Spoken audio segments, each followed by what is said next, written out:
Welcome back to Alfi's world. Onam എത്താറായില്ലേ? നല്ലൊരു പാൽപ്പായസം ആയാലോ? ഞാനിപ്പോൾ ഒരു ഗ്ലാസ് പായസം അരി എടുത്തിട്ടുണ്ട്. ഇനി 1 ലിറ്റർ പാലും കൂടെ വേണം. നമ്മൾ കുക്കറിലായിട്ടോ പായസം വെക്കുന്നത്. 1 ലിറ്റർ പാല് കുക്കറിലോട്ട് ഒഴിച്ചു കൊടുക്കണം. അതിനെ അടുപ്പത്ത് വെച്ച് തിളയ്ക്കുന്നത് വരെ ഒന്ന് വെയിറ്റ് ചെയ്യണം. പാലടുപ്പത്ത് വെച്ച് തിളയ്ക്കുന്നത് നോക്കി നിന്ന് എനിക്ക് 8ൻ്റെ ഒരു പണി കിട്ടി. ദാണ്ട നമ്മുടെ പാല് പിരിഞ്ഞു പോയി. ഇനിയിപ്പോൾ ഇതെന്തോ ചെയ്യും? പായസം വെക്കാൻ പറ്റത്തില്ല. പെട്ടെന്നൊരു ഐഡിയ തോന്നി. ഈ പിരിയാൻ പോകുന്ന പാലിനകത്തോട്ട് ഒരു നാരങ്ങയുടെ നീരും കൂടെ ഒഴിച്ചിട്ട് നമുക്കിത് പനീറാക്കിയാലോ? അങ്ങനെ പാൽപ്പായസം കുടിക്കാനുള്ള മോഹം ഞാൻ അവിടെ ഉപേക്ഷിച്ചു. ഇനി നമുക്ക് പനീർ എങ്ങനെയാണ് ഉണ്ടാക്കുന്നതെന്ന് നോക്കാം. 1 ലിറ്റർ പാല് അടുപ്പത്ത് വെച്ച് തിളയ്ക്കുന്ന സമയമാകുമ്പോഴത്തേക്ക് ഒരു നാരങ്ങയുടെ നീര് അതിലേക്ക് ഒഴിച്ചു കൊടുക്കുക. അപ്പോൾ അതാണ്ട് ഇതുപോലെ ഇങ്ങനെ പിരിഞ്ഞ് വരും.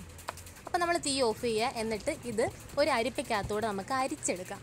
ഈ പിരിഞ്ഞ് തുടങ്ങിയ പാലിലോട്ട് തന്നെയാണ് കേട്ടോ ഞാൻ നാരങ്ങ നീര് ചേർത്ത് കൊടുത്തത്. പുതിയ പാലൊന്നും എടുത്തിട്ടില്ല. ഇത്രയൊന്നും അരിച്ചാൽ പോരാ കേട്ടോ. ഇത് നല്ലതുപോലെ പിഴിഞ്ഞെടുക്കണം. ഒരു തരി വെള്ളം അതിനകത്ത് ഉണ്ടാവാൻ പാടില്ല. നന്നായിട്ട് അതിൻ്റെ വെള്ളം എല്ലാം കളഞ്ഞെടുക്കണം.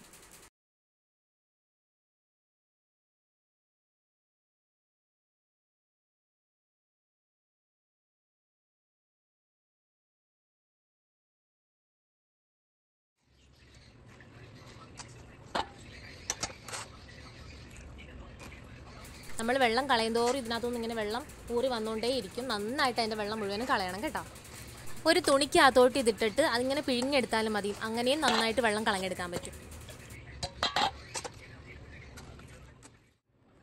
അങ്ങനെ നമ്മുടെ പനീറിനകത്ത വെള്ളം എല്ലാം ഞാൻ കളഞ്ഞെടുത്തിട്ടുണ്ട്. ഇനി നമുക്ക് ഇതുപോലൊരു കൊച്ചു പാത്രം എടുത്തിട്ട് അതിലോട്ട് 1-2 തുള്ളി നെയ്യ് തൂത്ത് കൊടുത്തിട്ട് അതിനകത്തോട്ട് നമ്മുടെ പനീർ ഇട്ട് കൊടുക്കാം.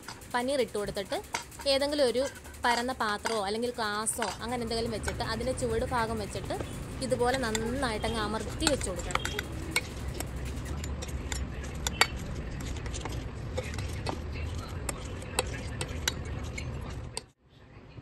കണ്ട, ഇതിപ്പം ഞാൻ നന്നായിട്ട് അമർത്തിയൊക്കെ വെച്ച് കൊടുത്തിട്ടുണ്ട്. ഇതിന് കുറച്ച് നേരം നമുക്ക് ഒന്ന് മാറ്റി വെക്കാം. അതൊന്ന് സെറ്റ് ആയിക്കൊള്ളട്ടെ. അങ്ങനെ നമ്മുടെ പനീർ ഇവിടെ സെറ്റായിട്ട് കിട്ടിയിട്ടുണ്ട് കേട്ടോ. ഇതിനി ചെറിയ പീസാക്കിയിട്ട് നമുക്ക് പനീർ മസാലയൊക്കെ ഉണ്ടാക്കാനായിട്ട് എടുക്കാം.